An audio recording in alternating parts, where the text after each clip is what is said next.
CFA académique, donc c'est le CFA de l'éducation nationale. C'est ce qu'on appelle un CFA hors mur, c'est-à-dire que les apprentis sont dans les différents lycées de l'Académie de Poitiers. Donc on a aujourd'hui exactement 54 lycées publics sur les 4 départements de notre académie. Donc vous les voyez représentés ici sur notre schéma avec la répartition par département. La structure du CFA académique, vous avez ici sa composition. Donc, CFA académique, c'est une direction, c'est une équipe administrative de gestion qui gère notamment les contrats d'apprentissage et qui gère les contrats des vacataires qui interviennent sur la formation de nos apprentis. C'est également 2 coordinateurs pédagogiques, 3 développeurs, donc on a Jérôme ici présent ce soir. On a également un responsable de communication, de qualité, une référente handicap, un référent maintien en formation et un référent mobilité. Et puis nos interlocuteurs dans les différents lycées, donc on appelle des UFA, des unités de formation par apprentissage. On a donc en relais le personnel de direction de l'UFA, on a le DDFPT, on a un ou plusieurs animateurs en fonction du nombre de formations d'apprentissage que l'on a dans les lycées. Bien sûr, les formateurs, un référent qualité et puis le personnel administratif et de gestion qui gère également les contrats. Et donc, c'est une signature c'est une convention qui est signée entre le CFA académique et le lycée qui devient donc UFA à l'ouverture d'une formation par apprentissage. Jérôme, si tu veux rajouter quelque chose. Alors, pas nécessairement, je pense que tu as été assez complète. Donc, je reviendrai en une minute sur la structuration. Effectivement, il faut bien faire la différence entre un CFA comme le nôtre, qui est implanté dans plein de lycées qui sont répartis sur le Poitou-Charentes, et les CFA habituels, les consulaires, par exemple, de la Chambre des métiers ou des chambres de commerce et d'industrie, qui sont, par exemple, eux, assez souvent sur un site, voire 2 des fois, mais qui se limitent, je dirais, à un maximum de sites différents. Donc nous, on a cet avantage-là d'être présent, je dirais, quasiment sur l'ensemble du territoire Poitou-Charentes. Ce qui est plutôt différent des autres CFA. Voilà. Tout à fait. Alors le CFA académique, comme je le disais, c'est des apprentis qui sont répartis donc, sur toute l'académie. Au total, on avait 1400 apprentis au 31-12. Ça a un petit peu évolué depuis. Les aides gouvernementales en faveur des entreprises ont beaucoup aidé cette année à signer des contrats d'apprentissage.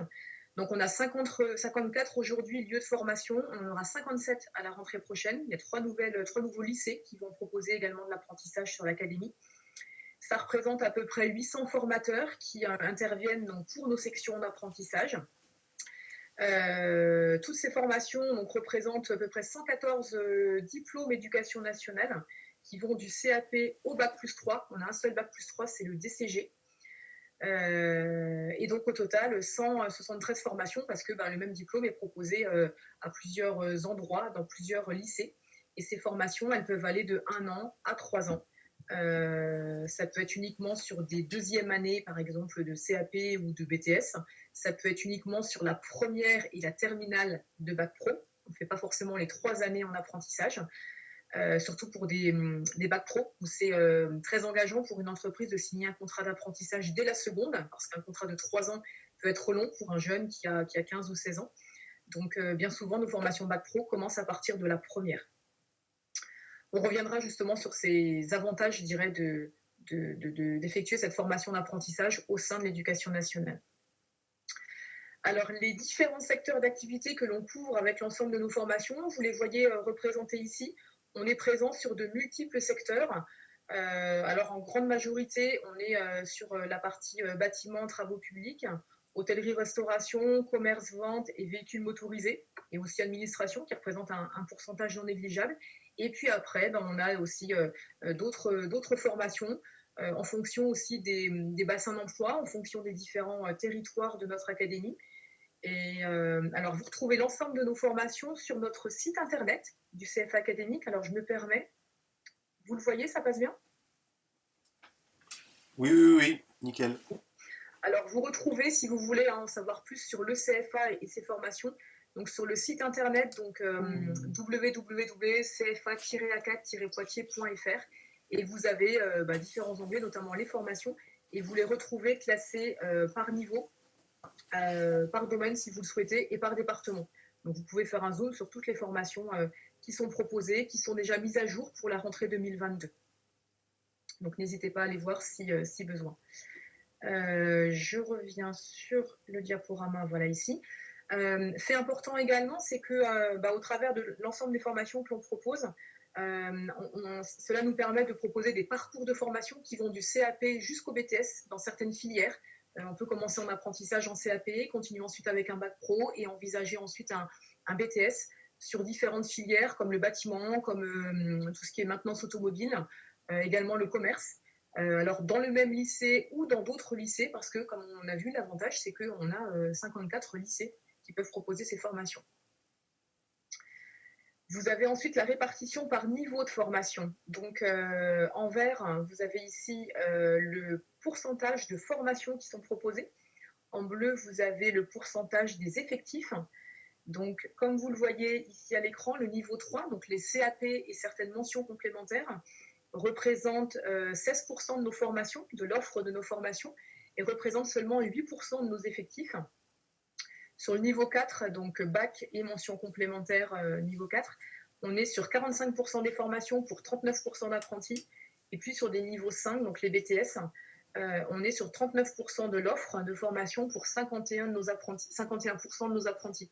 Je le disais tout à l'heure, l'effet des aides gouvernementales a fortement joué en faveur des niveaux 5 qui ont bénéficié d'une offre, alors que jusqu'à présent, il n'y avait plus d'offres sur les niveaux des BTS. Donc l'année 2021 a fortement été encouragée par rapport à ces aides gouvernementales.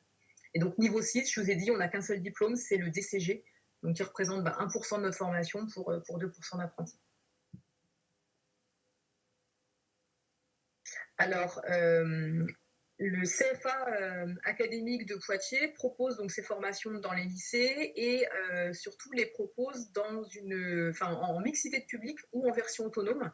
Donc les groupes autonomes sont des groupes uniquement constitués d'apprentis, donc ils représentent aujourd'hui 35% de nos formations, mais la grosse majorité de l'apprentissage est développée aujourd'hui en lycée en mixité.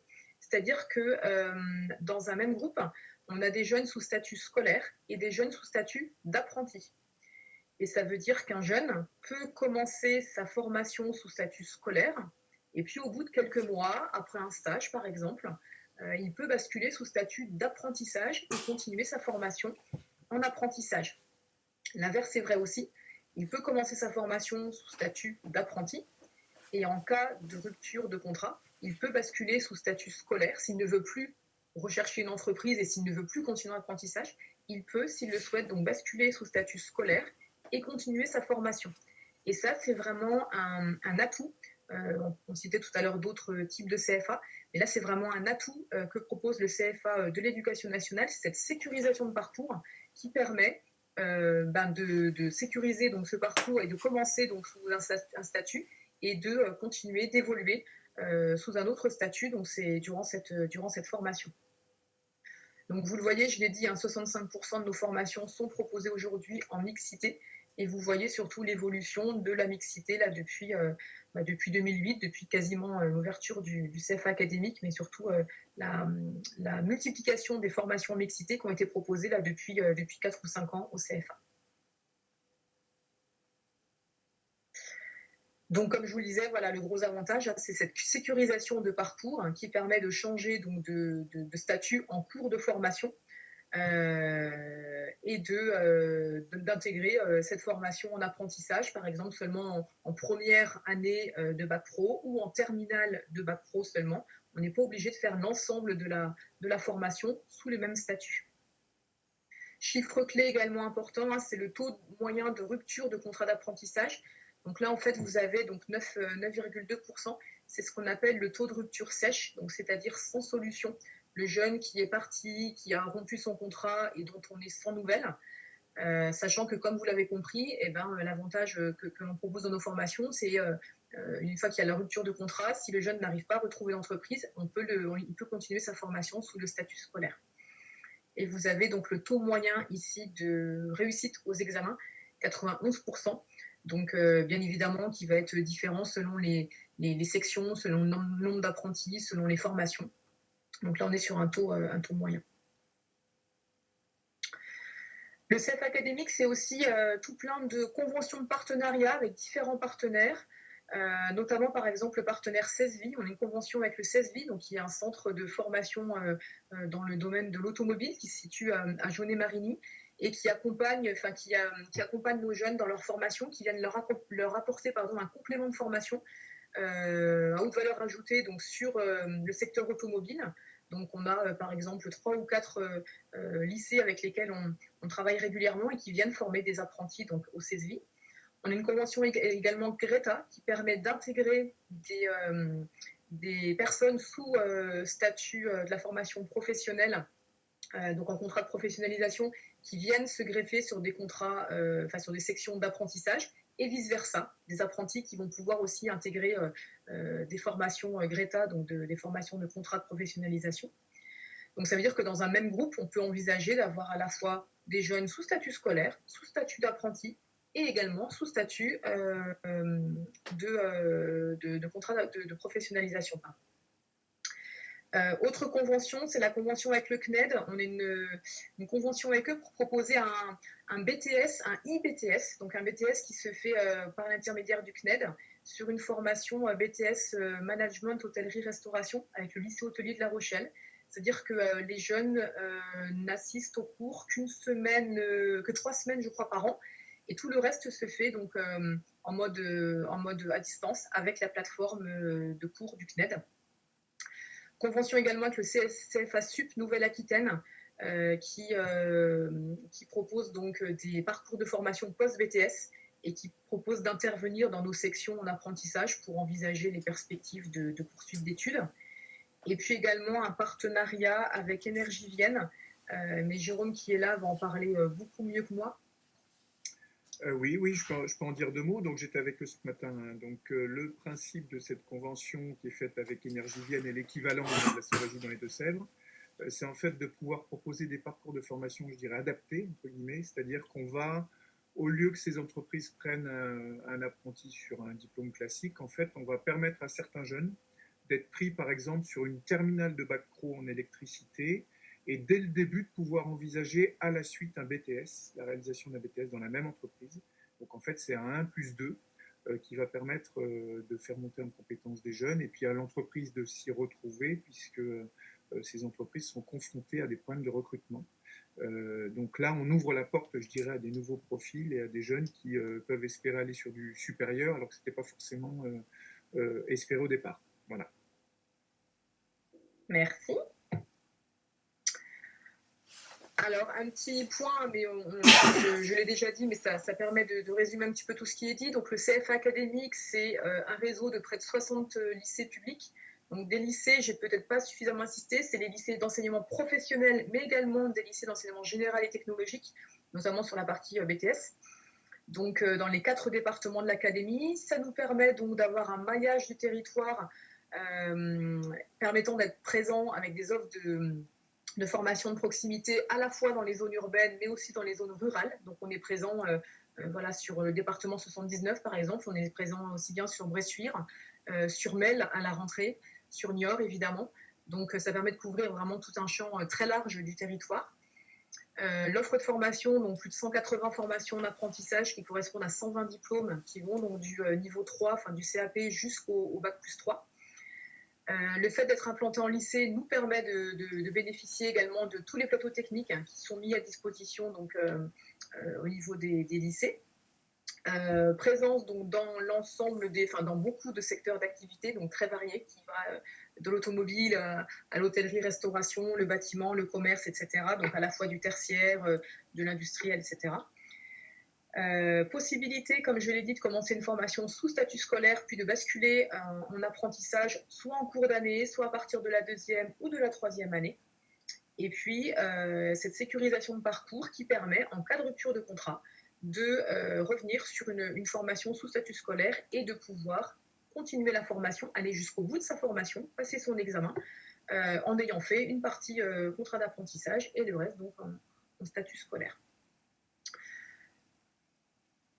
De mon côté, j'en ai terminé avec cette présentation du CFA. Jérôme et moi, nous tenons à votre disposition pour d'éventuelles questions. Alors, merci. C'était concis et très intéressant. Moi, j'ai déjà des questions pour démarrer. J'ai vu que des collègues sont arrivés entre-temps, un peu au compte-gouttes, et ont pris en cours de route. Donc peut-être qu'ils auront des questions, peut-être des choses répétées par rapport à ce que vous avez pu dire, mais ils étaient absents. Moi, ce qui Pas de m'intéressait souci. quand même, bon déjà, par rapport à Focal, nous, on s'adresse aussi à un public en prévention de décrochage et en besoin de raccrochage scolaire. Et j'étais surpris par le niveau 3 justement en termes d'effectifs par rapport à l'offre. Et je voulais savoir si ça venait d'un manque de jeunes ou d'un manque d'entreprises qui est plus en recherche d'un niveau supérieur en termes de formation que des jeunes qui ne seraient pas mobiles ou qui auraient des difficultés par rapport au diplôme, quoi, ou qui préféraient un bac pro. Alors, les effectifs, quand on est en mixité, on est sur des effectifs qui vont de 1 à 5 apprentis, généralement. Quand on est sur des groupes autonomes, on est sur 8, 10, 12 ou même plus, hein, en fonction des formations. Jérôme, tu m'arrêtes si je me trompe, mais sur les niveaux 3, on est quand même en majorité sur des groupes en mixité, ce qui peut expliquer qu'aujourd'hui, ça représente des petits effectifs au niveau de l'ensemble du CFA, parce que les BTS sont plus sur des... Enfin, beaucoup de BTS sont sur des formations autonomes, donc viennent gonfler, entre guillemets, ces effectifs.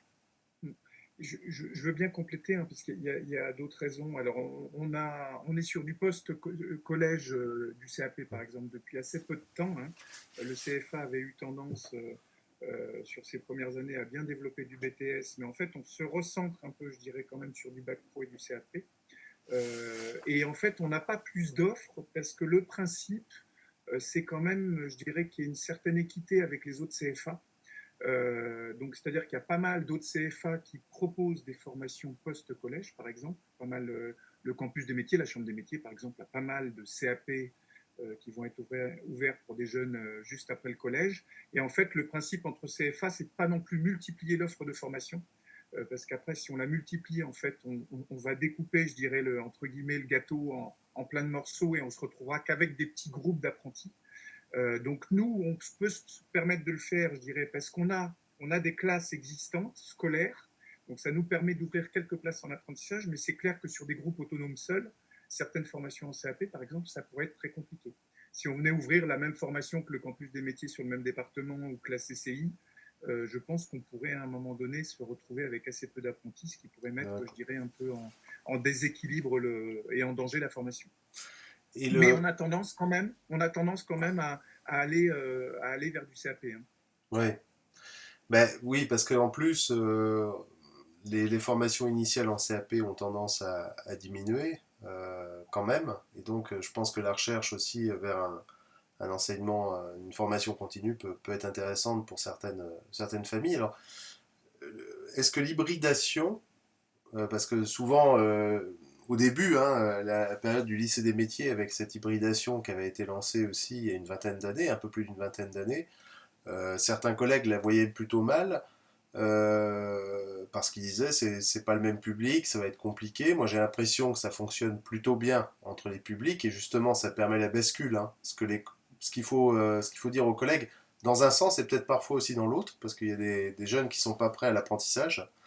Ça on le voit, donc c'est aussi une prévention dans les deux sens, parce que c'est vrai que nous on travaille éducation nationale, enfin, on est tous éducation nationale, mais rarement sur des jeunes décrocheurs de formation continue en interne pour les faire revenir en éducation nationale. En général, ils repassent par une plateforme de suivi. C'est important de savoir que ça permet de faire un parachute pour nos jeunes. Mais est-ce que j'ai perdu le fil de ma question? Pas tout à fait. Est-ce que ça permet pour vous de créer en fait cette hybridation, de créer des formations là où ça serait compliqué en fait de ne pas pouvoir en créer parce que le groupe serait pas assez suffisant en termes de rentabilité, je mets beaucoup de guillemets. Et est-ce que ça permet aussi de maintenir des formations au sein des établissements qui pourraient fermer si elles n'étaient pas hybrides? Alors, il faut savoir que quand on ouvre une formation autonome, il faut avoir les ressources humaines suffisantes derrière. Hmm. Pour un BTS, on est sur 700 heures de cours animés par an. Donc, c'est très lourd de lancer une formation autonome. Donc, effectivement, le mode de la mixité est plus facile, entre guillemets, pour démarrer. Aujourd'hui, quand on ouvre des formations en apprentissage, c'est Effectivement, la question que l'on pose aux établissements qui sont demandeurs d'aller vers l'apprentissage, c'est aujourd'hui, est-ce que vous avez des jeunes qui quittent la formation scolaire en cours d'année ou entre la première et la deuxième année et qui vont vers d'autres centres de formation? Et auquel cas, peut-être que le fait de leur proposer sur place une alternative à cette formation initiale, parce que moi je vous rappelle que l'apprentissage c'est bien une forme de la formation initiale, il y a la formation sous statut scolaire et la formation sous statut d'apprenti. Donc le fait de leur offrir cette alternative sur place dans leur lycée, parce qu'on sait que les jeunes ils aiment bien aussi rester dans leur lycée parce qu'ils ont leurs repères, ils sont organisés aussi au niveau logistique je dirais pour venir tous les jours au lycée. Donc le fait de leur proposer cette alternative sur place, ça peut être une solution et éviter qu'ils ne fuient vers d'autres centres de formation. Oui, puis je pense que tout le monde y trouve son compte. Vous, ça vous permet d'ouvrir une offre, enfin de créer une offre là où ça serait compliqué. Comme tu le disais, Christelle, ben, il faut trouver les formateurs, alors que là, ils sont présents. Et puis les ateliers sont déjà là, etc. Donc il y a quand même beaucoup de choses. Je pense surtout aux métiers manuels qui coûtent cher en termes d'installation. Mhm. Mais puis l'établissement peut trouver son compte aussi pour pas fermer des formations parce qu'il y a cette mixité-là. J'ai parlé d'hybridation parce que c'était mon autre question après. Donc, mais c'est bien la mixité du public.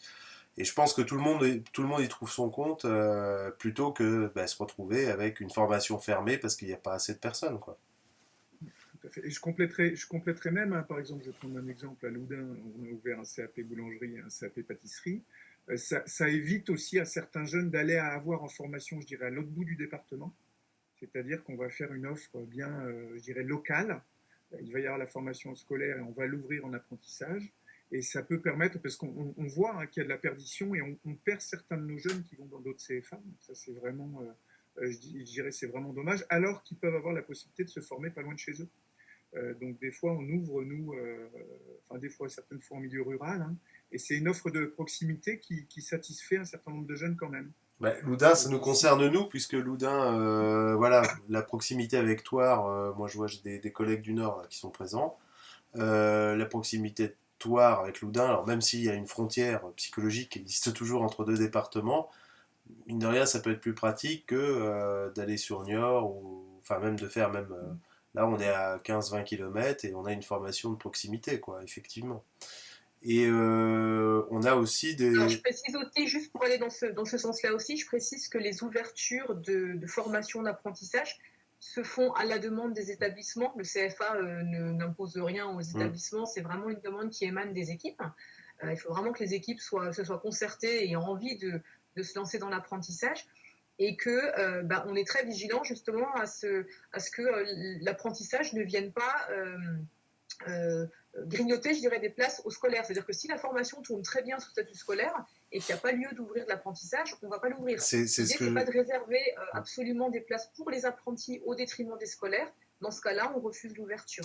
C'était le sens de mon interpellation tout à l'heure, où ça pouvait sauver des formations dans les établissements, et parfois avec du bac plus aussi, étoffer l'offre et répondre aussi à des tissus ruraux. Je pensais à Chef Boutonne, par exemple, qui est dans notre département et qui bénéficie d'une offre d'apprentissage. Mm-hmm. Absolument. Sur Chef Boutonne, on a le bac pro métier du commerce et de la vente qui se fait en apprentissage et qui répond. Alors moi, je voulais juste compléter en disant que ça répond aussi, ça émane aussi de besoins d'entreprises locales. C'est-à-dire que c'est pas seulement un vœu d'ouvrir, je dirais, une envie d'ouvrir une formation. Il y a toujours quand même, je dirais, une interrogation qui est faite auprès des employeurs locaux qui vont dire, par exemple, aux alentours de Loudun, si je reprends l'exemple de Loudun, on a un certain nombre de boulangeries, pâtisseries qui ont émis à un moment donné le souhait de prendre un apprenti. Et ça justifie aussi, je dirais, le fait de pouvoir, parce que l'apprentissage, c'est une organisation particulière.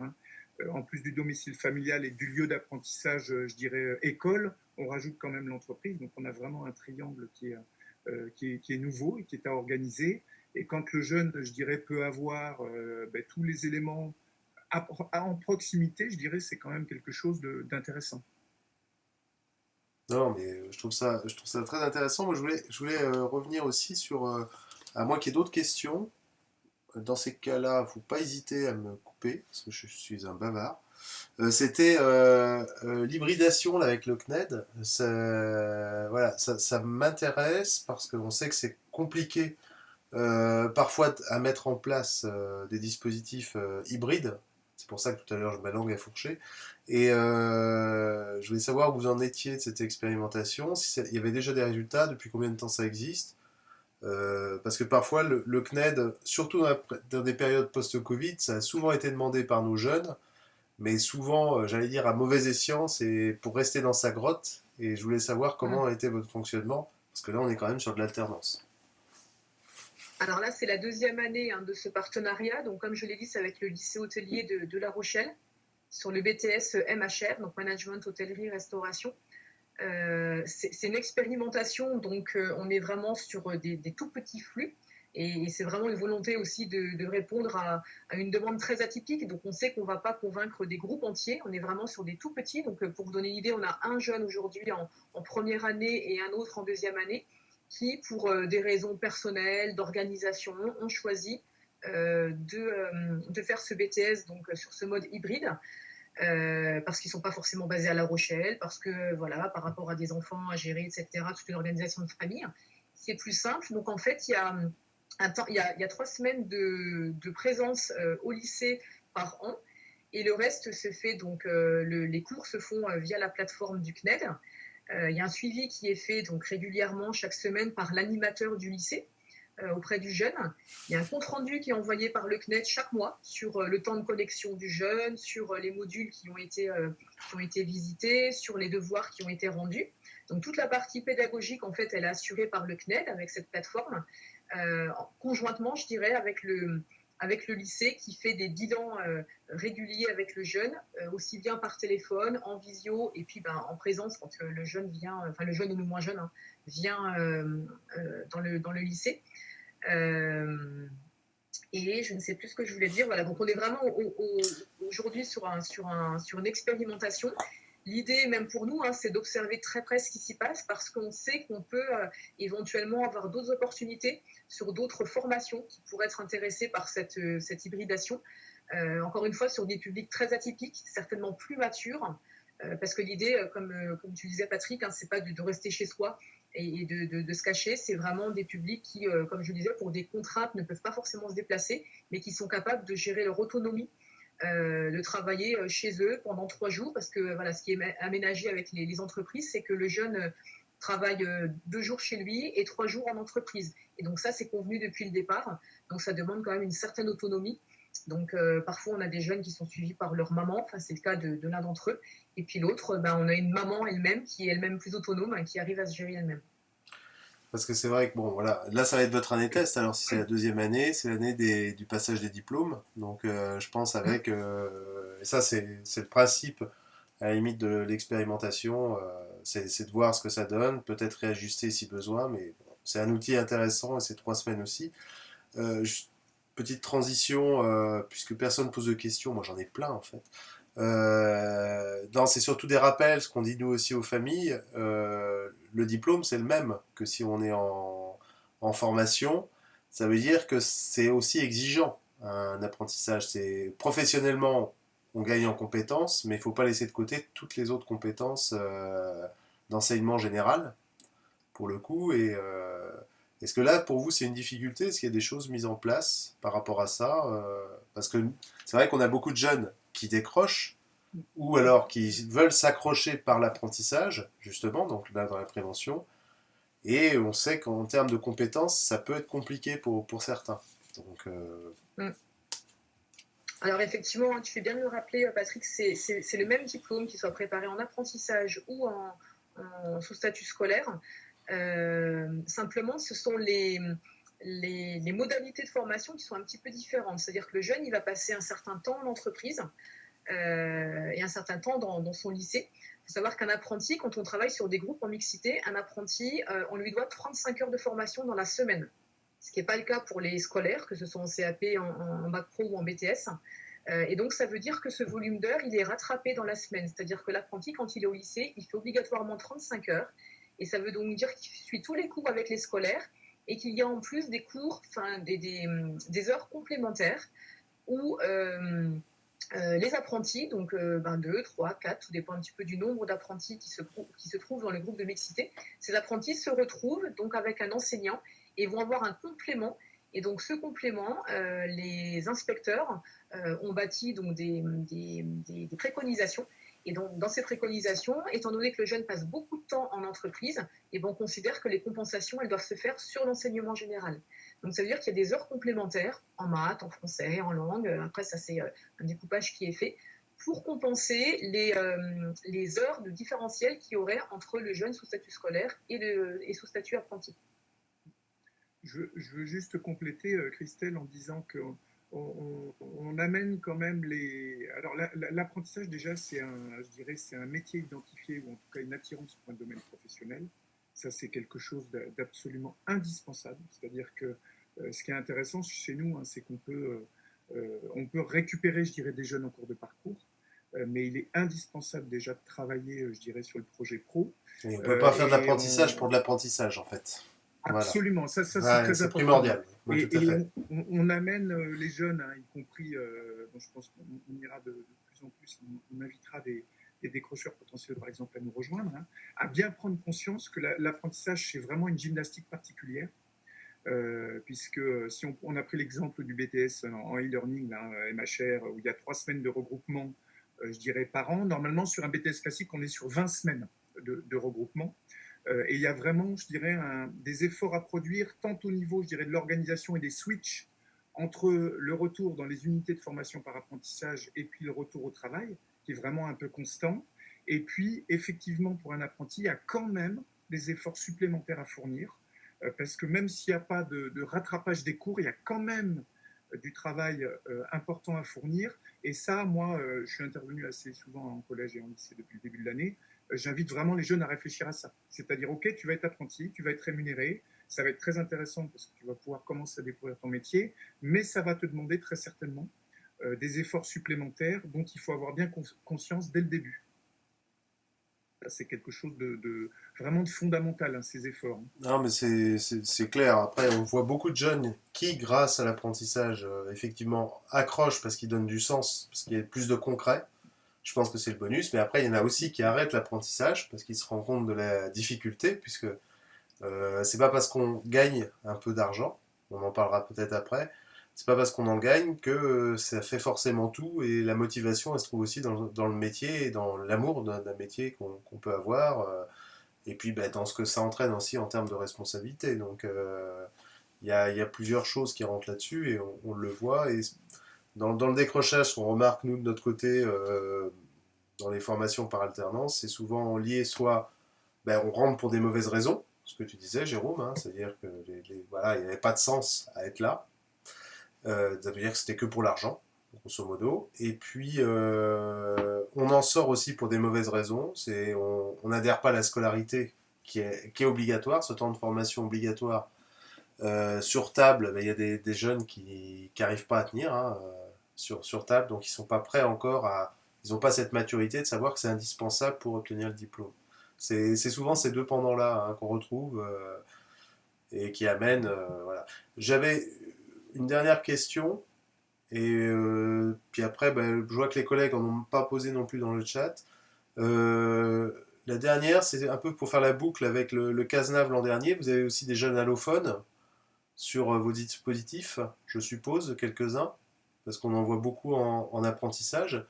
Est-ce que vous avez aussi des modules complémentaires pour certains, ou c'est au sein des établissements où il y a de la mixité que ça se fait je sais que ça se fait parfois, justement, de mettre 1, 2 ou 3 heures de français langue de scolarisation pour pouvoir aider ces jeunes, qui, pour le coup, trouvent souvent du sens et ont la maturité de projet dans ces métiers, mais ont des difficultés scolaires d'apprentissage de la langue. Alors, effectivement, il peut y avoir des dispositifs mis en place au niveau des établissements. Je crois qu'au Terre Rouge, hein, tu m'arrêtes, Jérôme, si je dis des bêtises, ils ont un programme spécifique pour accompagner ce public allophone. Nous, au CFA, on peut effectivement, les jeunes doivent faire leur volume de formation, mais effectivement, on peut accompagner sur des modules complémentaires qui seraient liés à la langue. Après, à voir avec le lycée, parce que ça dépend vraiment de chaque formation, de chaque unité. Ok. Et ça gagne combien d'apprentis? Parce que s'il y en a qui regardent après sur YouTube, les choses qu'on voit, c'est combien ça gagne un apprenti. C'est vrai Alors, qu'on a toujours des grands chiffres à peu près nous, mais c'est bien de leur poser moins de 18 ans, plus de 18 ans. alors, ce qu'il faut savoir déjà, c'est que le salaire d'un apprenti est basé sur le SMIC brut, un pourcentage du SMIC brut qui correspond, si je ne raconte pas de bêtises, à 1603 euros actuellement. Donc en fait, l'apprenti va avoir un pourcentage des 100% du SMIC brut. Un débutant apprenti va démarrer environ à 400 euros net par mois, en sachant que les salaires des apprentis sont très peu chargés, il y a juste quelques euros de charge. Et après, ça va évoluer en fonction de son année de diplôme et de tranche d'âge. Donc en fait, par exemple, un CAP en deuxième année, un CAP de terme, comme c'est appelé, va gagner plus qu'un CAP en première année. Et un jeune qui va avoir, par exemple, 18 ans ou 21 ans en cours de parcours, verra le mois suivant de son anniversaire sa rémunération augmenter. Donc on a, en fait, la fourchette est très très large, hein, parce qu'on peut, on Voilà, on a peut le aller en tableau qui fait va de avec. 400 Voilà. euros de 400 euros à quasiment, alors là on n'a pas forcément tout, hein, mais on peut aller jusqu'à 1600 euros. On a des apprentis dans des situations particulières qui touchent 100% du SMIC brut. Mais en général, on va dire, la grande fourchette, on va dire, entre 400 et 900 euros. S'il fallait, je ne vais pas donner forcément d'exemple très précis, hein, parce que ça peut être très variable, mais un apprenti débutant va vraiment démarrer à 400 euros, et puis il va tout le temps, en fait, progresser, sachant qu'en général, les apprentis chez nous passent très souvent 2 ou 3 diplômes de suite en apprentissage. Donc à chaque fois, le nouveau diplôme, on ne peut pas toucher moins que le diplôme précédent, donc il arrive à augmenter en rémunération. Et en général aussi, nos apprentis sont des gens qui font attention à leur gestion financière et sont plutôt économes et pour certains arrivent à économiser pour le permis, une petite voiture, un logement, etc. etc. Oui, puis le fait d'être adossé à des établissements scolaires vous permet aussi d'avoir, comme le CFA, comme la Chambre des métiers par exemple, mais quand même un accompagnement régional, ce qui peut permettre aussi des aides aux équipements. Enfin, voilà, par rapport à d'autres formations par alternance, j'y tiens beaucoup parce qu'on est dans une solution éducation nationale, mais ça marche aussi avec la Chambre des métiers, mais pas forcément avec des entreprises privées de formation qui pour le coup ne sont pas comme vous. Et là, il faut acheter son matériel et parfois c'est très cher. Enfin, il y a des coûts que la région peut prendre en compte, si je ne me trompe pas, auprès de vous. Ce qui fait aussi une différence dans le portefeuille et dans le moral aussi en termes de charge mentale, quoi. Le premier équipement peut être assez coûteux hein, dans certains métiers comme une valise de couteau ou pour les coiffeurs, par exemple, il y a des équipements spécifiques. Effectivement, hein, ça vient soulager le jeune parce qu'on est sur des équipements des fois qui peuvent coûter plusieurs centaines d'euros. Hein. Oui, oui, oui. Ben, c'est pour ça, enfin, c'est important d'insister là-dessus parce que on est sur le même diplôme, effectivement, sauf qu'on n'est pas dans les mêmes conditions et pour des jeunes qui souvent sont dans des situations sociales compliquées, quoi. Mm. Très bien. Si les collègues n'ont pas de questions, je vois les quelques collègues qui nous ont rejoints. Alors, je me permets d'insister aussi parce que ben, voilà, les collègues ont tous en accompagnement des jeunes. J'insiste sur le contrat d'apprentissage qui est un contrat de travail. Et ça, c'est important de le rappeler parce que c'est très engageant pour un jeune. Ça veut donc dire que l'apprenti n'a plus de vacances scolaires parce qu'il n'est plus, il n'est plus élève, il n'est plus étudiant. Ça veut dire donc qu'il est soumis aux 5 semaines de congés payés comme dans une entreprise. Alors après, en fonction des entreprises, des conventions collectives, il peut y avoir un petit peu plus, il peut y avoir des avantages, etc. Mais en tout cas, on est sur un statut de salarié avec une relation employeur-salarié. Donc à partir du moment où le jeune est majeur, les parents, je dirais, n'interfèrent plus dans la relation employeur-salarié. Ça veut dire que l'employeur aussi a un droit de regard sur les notes de l'apprenti durant sa formation. Ça veut dire aussi que l'apprenti qui est malade doit le justifier obligatoirement avec un arrêt de travail.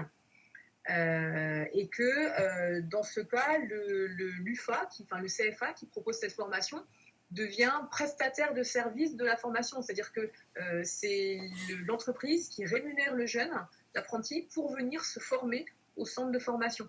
Et ça, c'est important de préparer les jeunes dans ce sens-là, parce que bien souvent, voilà, ils ne comprennent pas pourquoi ils n'ont pas autant de vacances que les petits copains qui sont scolaires, ou pourquoi voilà, le petit copain qui arrive en retard, et lui, on lui a noté un retard, alors que pour l'apprenti, l'entreprise, à un moment donné, elle peut peut-être prélever sur son salaire.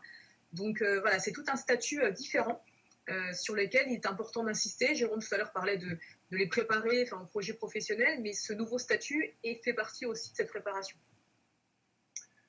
Je voudrais juste rajouter aussi quelque chose, dire qu'on est aujourd'hui confronté, les entreprises sont confrontées à une pénurie je dirais de salariés et aussi sur certaines formations d'apprentis, et qu'on peut aujourd'hui au CFA académique intégrer des jeunes, y compris des décrocheurs en cours de parcours. Aujourd'hui, il y a des positionnements qui sont mieux identifiés, des conventions de réduction ou d'allongement de parcours de formation qui sont possibles. Donc, il y a très certainement un certain nombre de décrocheurs, par exemple, je prends un exemple, par exemple un jeune qui aurait intégré une seconde générale et qui avait peut-être une idée de métier, en fait, mais qui s'est dit, ou qui a été poussé par ses parents à aller plus en seconde générale et qui, en fait, ne s'y retrouve pas. On est tout à fait, nous, je dirais, à l'écoute de profils comme ces jeunes-là, pour essayer de retravailler un petit peu avec eux, valider, je dirais, le projet professionnel et essayer, s'ils le souhaitent, bien sûr, parce que c'est une démarche volontaire, de les intégrer, je dirais, de les remettre dans le circuit, je dirais, par le biais du contrat d'apprentissage. Ok, très bien. Bon, ça c'est important et c'est vrai que on en avait un petit peu parlé en préparant. Ça rentre dans le cadre d'un PAFI, on peut imaginer aussi un parcours aménagé de formation initiale, préparer une intégration dans une entreprise ou dans un métier, faire découvrir et puis après passer le relais pour éviter que le jeune ait trop de rupture et que ça se fasse en douceur et qu'il n'intègre pas comme un échec mais comme une solution positive. Très bien, je vous remercie. On va pas abuser de plus votre temps. C'était vraiment très intéressant. Alors j'ai beaucoup parlé aussi, beaucoup posé de questions, les collègues étaient timides. Non, c'est surtout aussi que ça se retrouve sur la chaîne YouTube de la MLDS des Deux-Sèvres où ça peut servir de banque d'informations pour tout le monde parce que je crois qu'il y a des choses à prendre et aussi dans nos échanges et dans nos reprises derrière avec des questions. Effectivement, je me suis un peu fait porte-parole des questions que les parents nous posent aussi, nous, souvent. Merci à tous et puis